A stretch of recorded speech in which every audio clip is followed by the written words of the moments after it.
each day. Where there's a will, there's a way. The views and opinions expressed on Trudging Together are solely those of the host, co-host, and our guests. They do not necessarily reflect the views of any organization, fellowship, or other entity, and definitely not your boss, your neighbor, or that one guy in your home group. The content of this program is not intended to replace medical, psychological, or professional advice. If you're looking for that, please seek guidance from qualified professionals who spent way too many years in school. What you'll hear here is based on lived experience, recovery journeys, and the occasional bad coffee-fueled joke. Trudging Together is not affiliated with any 12-step fellowship. We are simply people sharing our stories and walking this path together, one day at a time. Thank you for joining us, and remember, recovery is serious business, but that doesn't mean we can't laugh along the way. Sober Sundays. I had to redo my hair and everything. I wasn't going to go live today.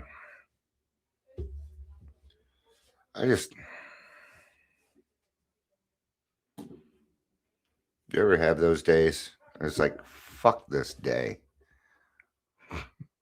And I have no reason for it. It's just, fuck this day, man. I'm checking out backgrounds. So I did some sleeping. When all else fails, go to sleep. I think I slept. I'm not sure. I don't know. Turn the fan on for a second. It won't be on very long.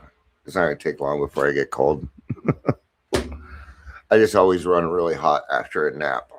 I'm waking up from a nap. And you're probably over there going, you're lucky you get to nap. Yeah, not as lucky as it sounds. I sleep a lot. I can't help it. It comes with my mental illnesses.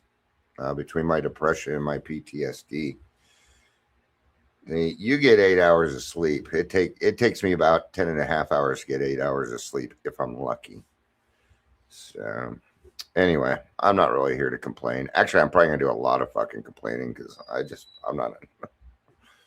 I don't know, man. I'm depressed is what I am. Oh, well. Oh, well. It's not like, I'll end up getting out of it. But I felt a little bit better after I got up from my nap. And I know people usually tend to hear from me, usually not this late. So I might take it easy the next couple of days. There will be no Take 12 radio this week or God-Centered Recovery. People are both Monty Man and Roger are busy. They had prior commitments, so we will not be having those this week. But on Wednesday, it is Jeff Allen. So, I think God's kind of given me a little rest to kind of prepare for that so I can do a good job. Let's do some jokes just because we usually do them. Don't expect me to laugh at any of them or even fucking care, honestly. I'm just in that mode. But the thing is I get a lot funnier when I'm in this mood.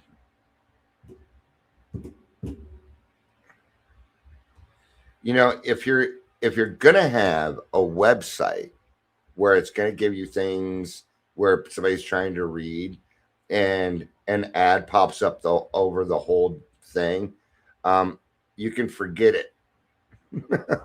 I ain't gonna. I will leave your site. All right. We have not done that joke. That joke we have told all the time. Why is it so cheap to bring ghosts to a party? And it's because they bring all the booze. Hey, if you want to laugh at that one crowd, you go ahead. All right. I don't get why Marvel doesn't use the Hulk to advertise more. He's basically one big banner.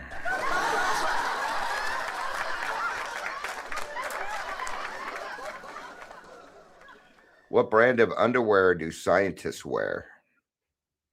Calvin Klein.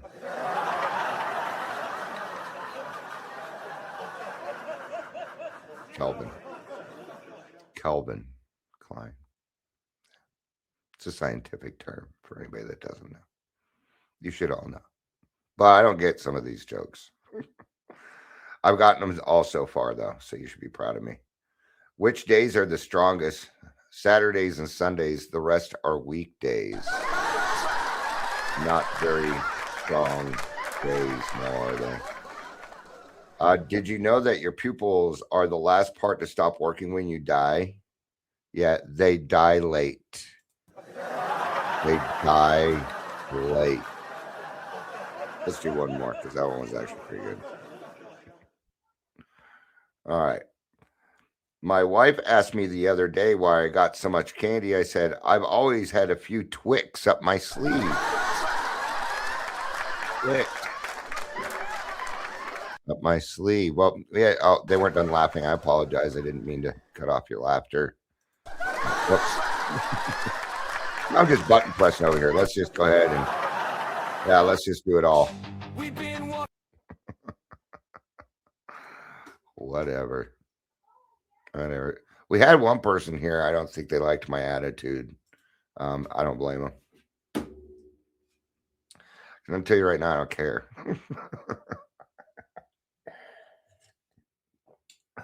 Watch the actions, people.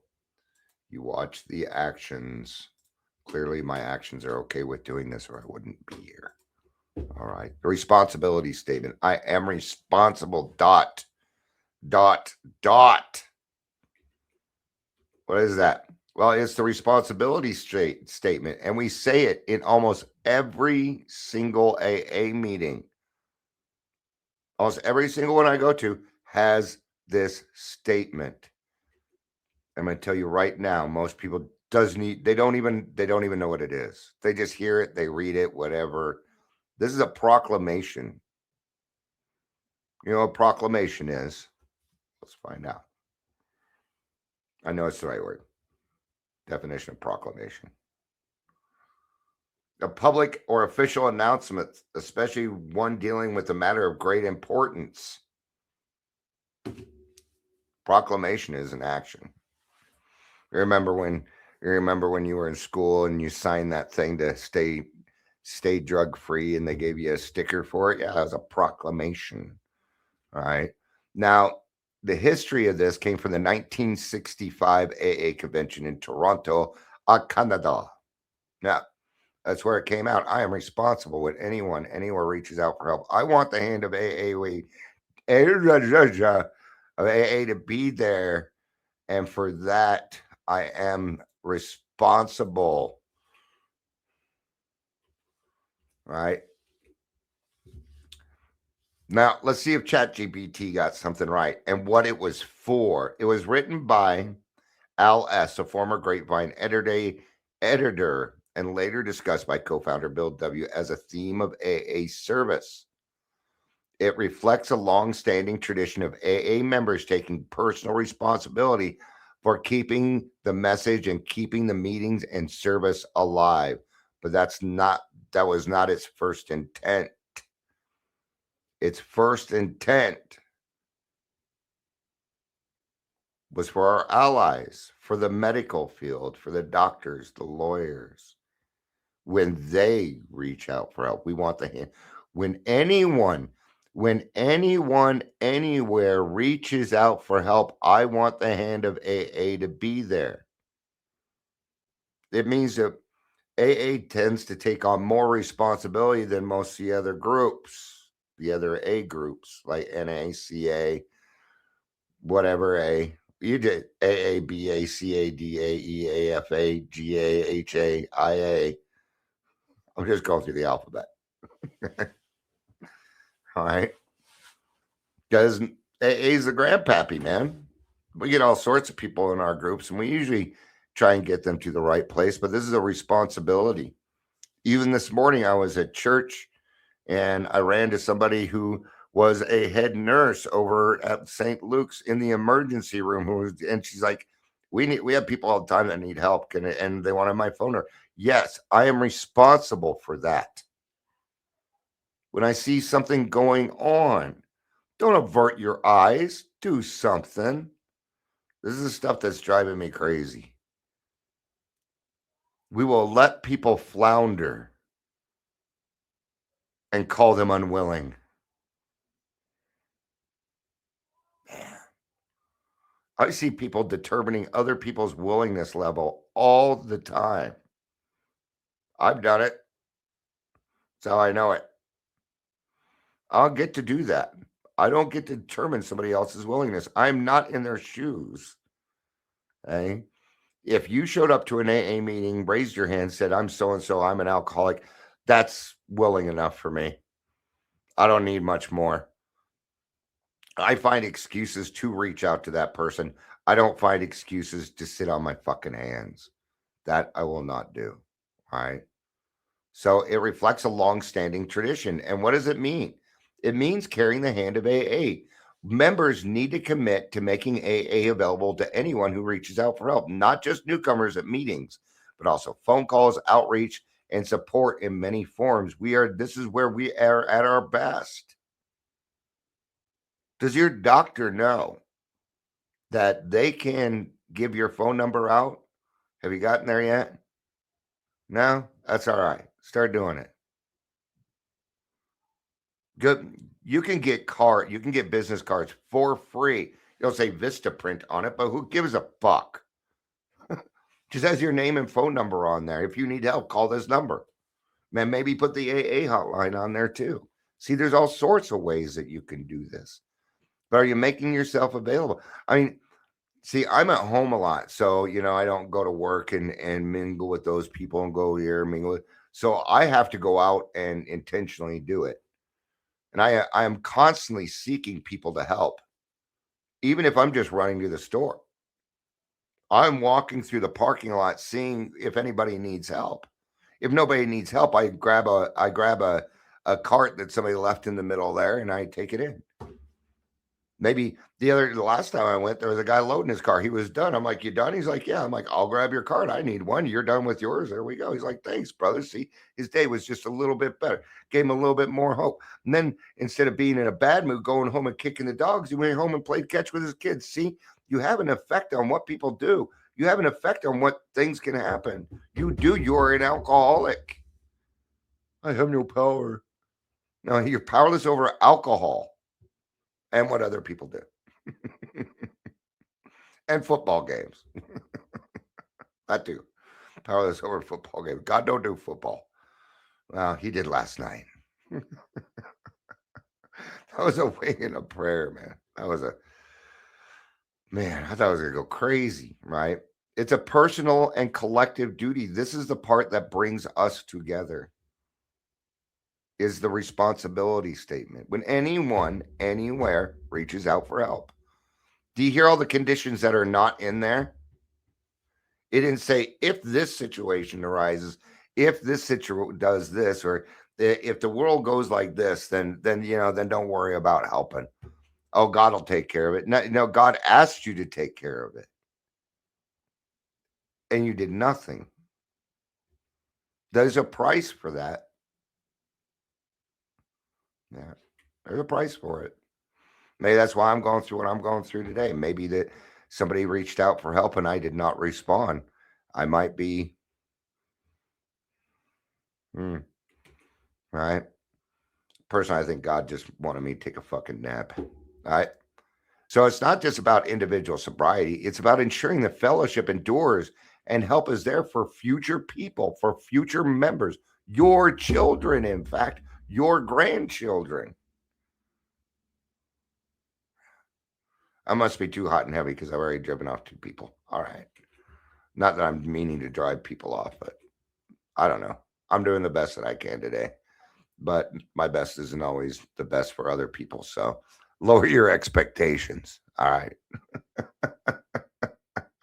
Service is the core of recovery. Without service work, you're doomed. If you do not freely give away what was freely given to you, and those are requirements, if somebody went out of their way to make your life a little bit better and you are doing nothing to pay that forward, or even worse, you are charging people for the things that was given to you freely, there are consequences to that also. Yeah, I'm going to tell you the consequence of that one. Eventually, you're going to get drunk. You will. Eventually, that's all going to catch up to you because, see, it's not real. What we have is an altruistic movement. Altruistic means no expectation of receiving anything. That includes a paycheck. But we got to take Medicaid so I can, Hi, Amber. I was just trying to flip that in somewhere, Amber. I saw it a minute ago, but actually I saw it, not even quite a minute ago. So, good to see you. So it's going to be too much longer because I'm kind of, I don't know, maybe it will be. All right, what else can we say about this? So doing service, from answering phones to sponsoring newcomers, participating in groups and intergroup activities, it is a way to fulfill, right? But I'm gonna repeat it because it bears repeating. Anyone, anywhere, it does not matter. Because what else does it say? What else does it say? It says that we feel that our program can be of use to anyone. Right? Now, but what if they're this, Dion? What if they're what do you mean? There should only be one requirement for your assistance.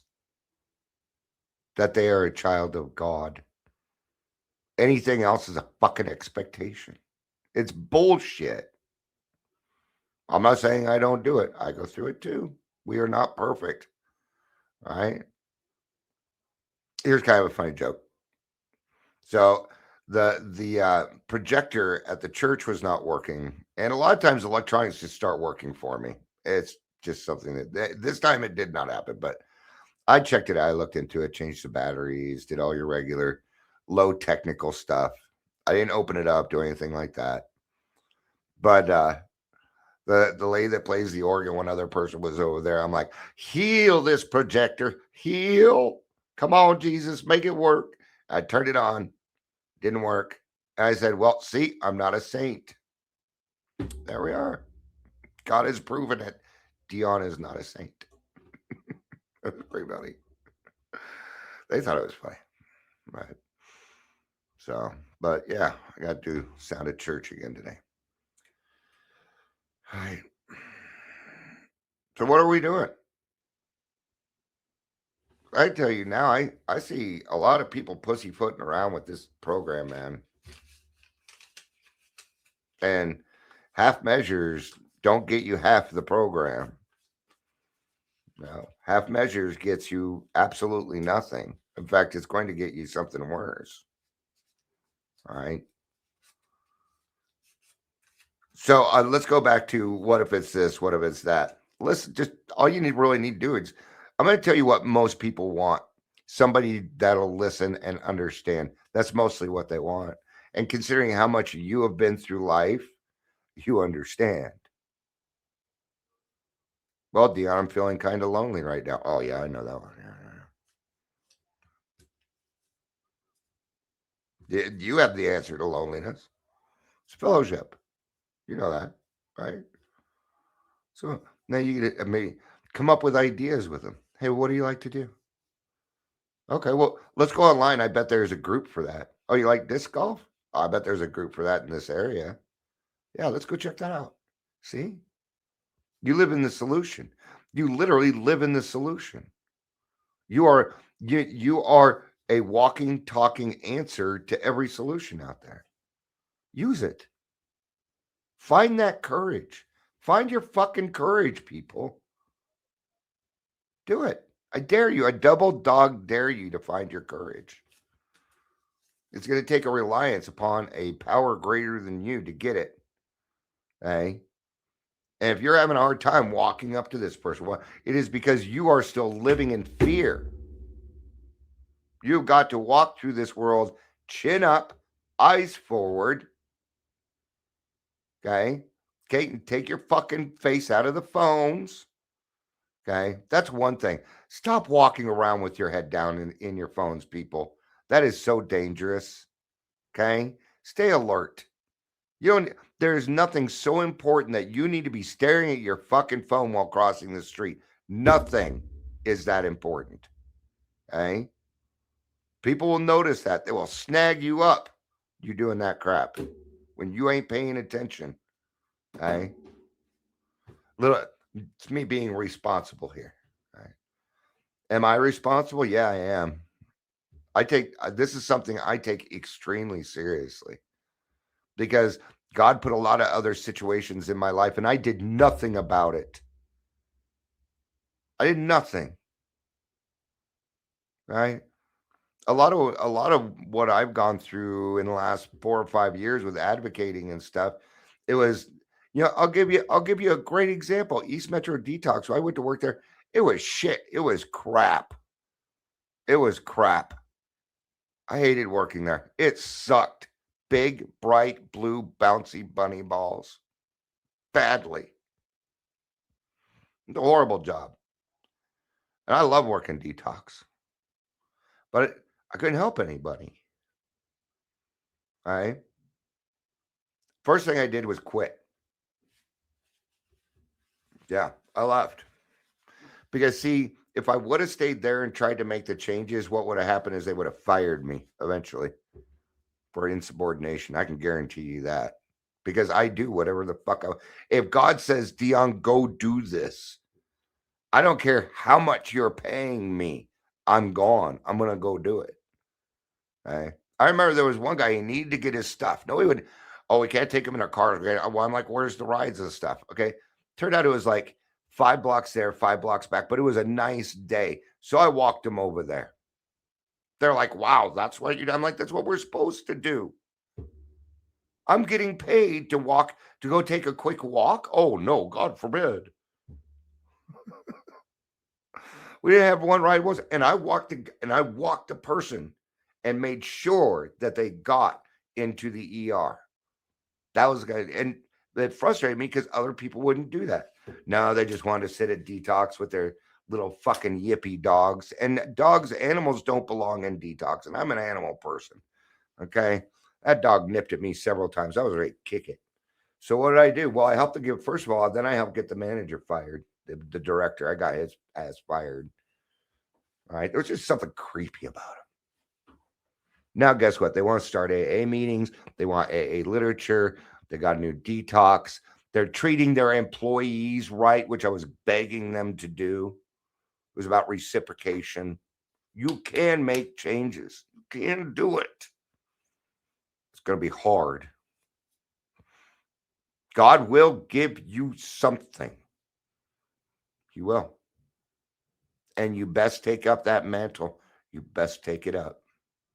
I'm going to tell you now, I am securing my place in heaven. That's where I'm going. If there's a better place after this, that's where I'm going.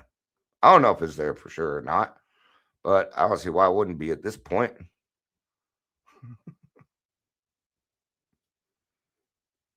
I want to go up there and they'd be like, Dion, thank you for doing the best that you could. We gave you a shit life. Thank you. That's all I want to hear. My life has not been easy at any point. There's never been a point in my life where things were hunky-dory easy. No. Not. But that doesn't give me an excuse to have a bad attitude and to treat other people poorly. It takes real strength to be abused by the world and turn around and say, I love you anyway. Yeah. Takes a lot. All right, that's going to be it for this one. My daughter, my grandkids are here, so man, the birthday celebration continues. So, but I also didn't want to not disappoint my friends, but leave my friends hanging. So there you go. Thank you, everybody, for being here. That person being Amber. And if you enjoyed this, you can thank Amber because she was the only reason I went fucking live today. She said that was the reason why. So, all right. The rest of you just got lucky.